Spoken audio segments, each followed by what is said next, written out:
Depuis son indépendance en 1958, la Guinée a connu de multiples violations des droits humains et tous les régimes qui sont succédés ont commis des atrocités malheureusement à cause, dit-on, du manque de volonté politique. On n'a jamais réussi à penser les blessures du passé. Aujourd'hui, le nouveau régime venu suite au coup d'État affiche une volonté de rendre justice aux Guinéens et d'œuvrer pour la réconciliation nationale. Mais de nos jours, deux tendances se dégagent. La première souhaite qu'on fasse table rase du passé et pardonner. Et la deuxième demande la justice d'abord. On va donc parler ce soir de la justice transitionnelle qui est le modèle prôné par la plupart des associations de victimes et ONG de défense des droits de l'homme. Alors, pour mieux comprendre ce concept et le modèle applicable à la Guinée, Ibrahima Aminata Diallo, ambassadeur de la paix de la Fédération internationale pour la paix universelle et président de la CONAPED, répondra à nos questions. Il est l'invité dans À bâton rompu. À préciser que cette émission est réalisée en marge du 10e atelier de l'Académie des médias et de la justice transitionnelle, un atelier piloté par le site de Conscience en collaboration avec la CONAREG. Merci de votre fidélité et bienvenue dans Talk Politique. Fait politique du jour, vu et décrypté par nos chroniqueurs et commenté par les auditeurs. Mamadou Aliou Bangoura. Retour dans la deuxième partie de cette émission. Si c'est maintenant que vous venez de nous prendre en marche, nous sommes toujours dans Talk Politique, votre émission de débat politique par excellence. Nous poursuivons cette émission avec notre invité dans À bâton rompu. Depuis son indépendance en 1958, la Guinée a connu de multiples violations des droits humains et tous les régimes qui se sont succédés ont commis des atrocités malheureusement à cause, dit-on, du manque de volonté politique. On n'a jamais réussi à penser les blessures du passé. Aujourd'hui, le nouveau régime venu suite au coup d'État affiche sa volonté de rendre justice aux Guinéens et d'œuvrer pour la réconciliation des Guinéens. Mais de nos jours, deux tendances se dégagent. La première souhaite qu'on fasse table rase du passé et pardonner. Et la deuxième demande la justice d'abord avant le pardon. On va donc parler ce soir de la justice transitionnelle qui est le modèle prôné par la plupart des associations de victimes et ONG de défense des droits de l'homme. Alors pour mieux comprendre ce concept et le modèle applicable à la Guinée, Ibrahima Aminata Diallo, ambassadeur de la paix de la Fédération internationale pour la paix universelle, mais aussi président de la CONAPED, répondra à nos questions. Il est notre invité dans À bâton rompu. Talk politique à bâton rompu. Parler à bon escient ou à bouche que veux-tu, nos chroniqueurs tirent les verres du nez aux politiques. Ibrahima Aminata Diallo, bonsoir. Oui, bonsoir Mohamed Ali, bonsoir aux auditeurs de Matin. Bienvenue dans cette émission. On va parler aujourd'hui de réconciliation nationale, mais surtout la justice transitionnelle. D'abord, première question, est-ce que les Guinéens ont besoin de se réconcilier? Si oui, pourquoi? Bien sûr que oui, parce que parlant de la justice transitionnelle, il faut d'abord rappeler que la justice transitionnelle s'applique à des États post-conflit ou à des États fragiles ou à des États qui ont connu des crimes à grande échelle. Je pense que l'un ou l'autre, la Guinée a connu, n'est-ce pas, au moins des crimes à grande échelle dans notre pays, en fonction notamment des différents régimes qui sont succédés en Guinée. Alors, pratiquement chaque régime a des victimes qui sont formées en associations, notamment psychogenèse, des associations créées parce que tout simplement, ils ont estimé à un moment donné qu'ils ont été victimes. C'est le cas de Camboiro, c'est le cas du coup d'État de 85 avec notamment l'élimination ou la disparition physique de certains officiers. Oui. Et également le cas du stade du 28 septembre maintenant là. Oui. Et il y a eu beaucoup d'événements qui ont marqué de façon négative l'histoire de notre pays, dont les gens ont encore cette plaie béante et que si cela n'est pas résolu, je pense que la frustration continuera, n'est-ce pas, dans notre pays. C'est pourquoi il faut que les gens comprennent que nous avons besoin d'une réconciliation. Ceux qui pensent qu'il n'y a pas de problème en Guinée, il faudrait qu'ils sachent que à travers les mécanismes ou les propositions des différentes organisations notamment qui œuvrent pour la paix, pour la promotion de la cohésion sociale de l'unité nationale, tentent de rapprocher des cœurs, parce que vous savez, c'est la chose la plus difficile, et que nous avons besoin de rapprocher des cœurs au lieu de chercher à avoir raison à coup de gourdin. D'accord. Alors, on va parler à présent de cette justice transitionnelle. C'est un concept qui n'est pas assez connu par les Guinéens. Voilà pourquoi nous vous donnons aujourd'hui la parole. On aimerait d'abord que vous nous parliez de la justice transitionnelle, même si, par exemple, dans certains pays, il y a eu cette justice qui a été utilisée. Je parle de l'Afrique du Sud, mais également du Rwanda. Alors, c'est quoi la justice transitionnelle? Bien, la justice transitionnelle, c'est une justice souple de par sa nature et qui est différente de la justice classique judiciaire que nous avons connue. Et dans cette justice, elle permet notamment de garantir la réconciliation, mais de rétablir les victimes dans leurs droits et sans pour autant faire recours, n'est-ce pas, à une justice classique et aussi à insister beaucoup plus sur la vérité parce que ce sont des facteurs qui ne permettront pas ici d'assurer la réconciliation.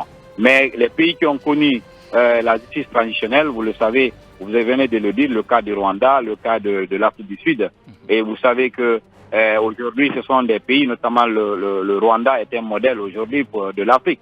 Donc la justice transitionnelle, elle est souple, c'est un mécanisme qui occulte en quelque sorte cette procédure classique connu, comme le cas du 28 septembre. Vous avez vu aujourd'hui, le procès il a fallu attendre 13 ans. Et qu'aujourd'hui, en voyant cette justice classique, vous avez l'impression de participer à un théâtre. Aujourd'hui, les bourreaux aux yeux des victimes sont devenus des héros et que c'est là, je pense que ça ne soulagera pas encore les victimes quand c'est comme ça. Alors, c'est pourquoi la justice transitionnelle est ce mécanisme de souplesse. Et contrairement à la justice classique, obéit au processus de comité, de vérité, de justice, ensuite de réconciliation. Donc c'est tout un processus que cela obéisse afin d'arriver finalement à la réconciliation nationale. Monsieur Diallo, vous préconisez donc la justice transitionnelle aux dépens de la justice classique. Vous êtes de la société civile. Comment comprenez-vous que du côté de l'État, c'est plutôt la justice classique qui semble privilégiée, en tout cas pour ce qui est du cas du 28 septembre. Et surtout, le fait qu'on parle du cas du 28 septembre, sans jeter de la pierre sur les victimes de ces événements, mais sans faire allusion, bien sûr, aux événements qui ont d'ailleurs précédé le 28 septembre, c'est-à-dire c'est le cas de juillet 85, janvier et février 2007, et puis les victimes du Kambouaro, pour ne pas dire de la Première République. Bon, écoutez, vous savez vous-même la procédure de la justice classique, même si aujourd'hui l'État tente d'utiliser, de faire recours à cette justice classique, vous-même vous constatez que depuis combien d'années nous sommes en train de parler, les victimes de Kambouaro, la plupart même aujourd'hui qui s'est constitué en association, la plupart sont décédés et certains déjà sont vieillissantes et ils ne peuvent plus même manifester parce qu'ils réclamaient quelque chose. Donc si toutefois on avait fait recours à la justice transitionnelle par sa souplesse, parce que l'objectif visé c'est de réconcilier les Guinéens. Vous avez vu même certains bourreaux devant les juges, ils disent telle personne, il faut dire la vérité et demander pardon, n'est-ce pas, aux Guinéens. Ensuite, on tourne la page. Ça, c'est déjà un pan d'une partie de la justice transitionnelle. Vous avez vu, Toumba, il a dit une fois à Dadis, il faut venir demander pardon aux Guinéens et reconnaître les faits. Et c'est ce que la justice transitionnelle, bien sûr, encourage. C'est que le bourreau vienne. Cela n'est possible qu'avec la justice transitionnelle, mais avec la justice classique, les accusés sont obligés. Les accusés sont obligés de se défendre. Mais c'est seulement avec la justice. Non, pas du tout. Même avec la justice classique. Non, je parle plus. Un accusé peut bien et bien plaider coupable et demander des circonstances, justement, Atténuantes. en tout cas, demander la clémence de la Cour. C'est bien possible. Bien, voilà. Justice classique ne veut pas dire nier tous les faits. Non, pas du tout. On a l'opportunité de se défendre. Maintenant, avec la justice traditionnelle, je vais dire, là, bien, on vient, on accepte, on reconnaît les faits pour après demander pardon. Voilà, c'est ce que je voulais placer. Oui, la justice traditionnelle dont je parle. Vous avez vu, je vous ai parlé du respect de la procédure, notamment au niveau de la justice classique, qui est très très lent. Et souvent, vous avez vu qu'il y a souvent, avant qu'on ne procède à un procès, vous allez remarquer que certains bourreaux vont disparaître, d'autres vont mourir, les victimes, etc. Oui. Alors que la frustration reste là. Cependant, avec le cas de certains pays, je dis bien les grands crimes commis dans notre pays, les bourreaux sont là, certains sont là, ils sont vivants, et d'autres sont décédés. Mais le fait d'accepter d'abord de se confesser et reconnaître que vraiment tu as été bourreau de telle victime et que la victime te voit ensemble avec un mécanisme, avec bien sûr une volonté politique sincère, parce que sans une volonté politique sincère, on ne pourra pas arriver à ça, parce qu'il y a une indemnisation qui est prévue pour les victimes. On doit les indemniser juste pour, notamment pour échouer leurs larmes, pour leur demander qu'ils acceptent le pardon. La page n'est-ce pas, des crimes commis. Mais si toutefois on continue à garder les dossiers des grands crimes commis dans le pays, ou bien on ne va plus en parler, la frustration va demeurer et qu'un jour ça pourrait exploser à tout moment. Mais voilà pourquoi. Mais j'ai envie de savoir, on parle de justice transitionnelle, vous nous en parlez. Quel est le mécanisme? Ça consiste à faire quoi concrètement? Qui va identifier le bourreau présumé? Qui va identifier la victime présumée? Dans quel cadre les rencontres vont se tenir? Parce qu'on se souvient, par exemple, pour le cas du Rwanda, il est vrai qu'il y a eu un tribunal pénal international pour le Rwanda, le TPIR. Des génocidaires ont été jugés à Arusha en Tanzanie. Des génocidaires sont jugés en France et même condamnés. Mais au Rwanda aussi, il y a eu ce qu'on appelle les gachacha, les tribunaux populaires. Et que va-t-il se passer, par exemple, pour le cas de notre pays? Que faire pour identifier les bourreaux et les victimes? Et comment tout ceci va fonctionner?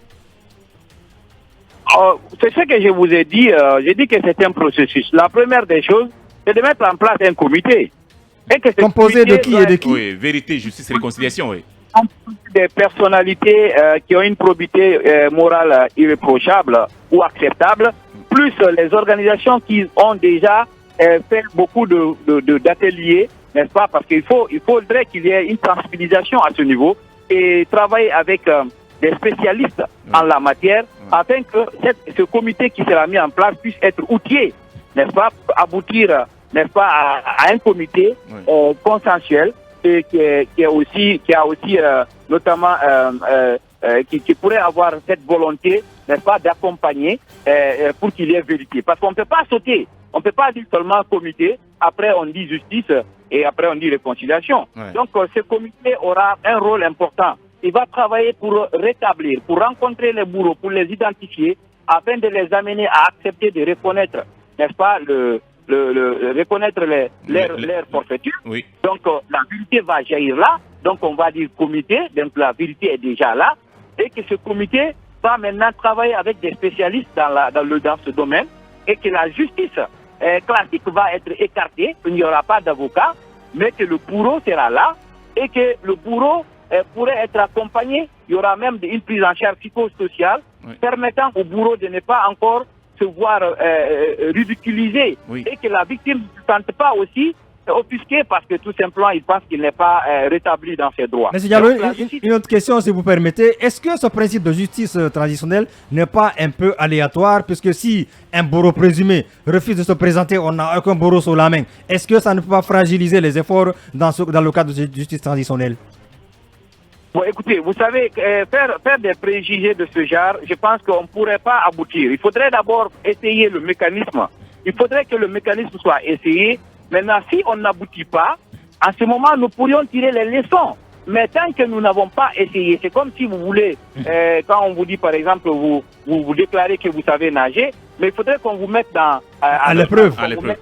Alors, l'autre question aussi, il faut le préciser, la justice transitionnelle, c'est standard, mais chaque pays peut avoir son propre modèle. Aujourd'hui, si on vous demandait, qu'est-ce que vous pouvez conseiller? Peut-être que vous avez dû travailler sur certains aspects ici en Guinée. Est-ce que vous pouvez nous faire des petites propositions, aux autorités? Vous savez, quand je parle de la souplesse, la justice transitionnelle, il y a des difficultés quand c'est des grands crimes à échelle, à dimension nationale. C'est un peu difficile, mais c'est possible parce que le Rwanda est parvenu, nous on n'a pas connu les crimes que le Rwanda a connus, avec ce génocide qui a connu plus de 800 000 morts. Et nous avons vu aussi l'apartheid en Afrique du Sud. Donc, mais la volonté politique étant un facteur primordial pour sortir de, n'est-ce pas, pour aller vers la réconciliation dont tout le monde en parle, il c'est important de mettre en place le mécanisme et de ne pas régler parce que tout simplement certains bourreaux, même ici vous avez vu, les bourreaux ont opté pour le nihilisme total. Personne ne reconnaît et que on dit que le tribunal appréciera, le tribunal appréciera. Donc au lieu de ça, c'est que cette fois-ci, les personnalités qui seront composées de ce comité pourraient se retrouver avec les bourreaux eux-mêmes et que eux-mêmes, parce que vous savez, à un moment donné, l'homme a quelque chose... On est malheureusement pris par le temps, M. Diallo. Vraiment, merci infiniment d'être tenu dans cette émission. Et merci également aux talkers et aux techniciens du jour. On se donne rendez-vous l'année prochaine, Alpha. En 2023. En 2023. On va en congé, là. Eh bien, oui. Au revoir.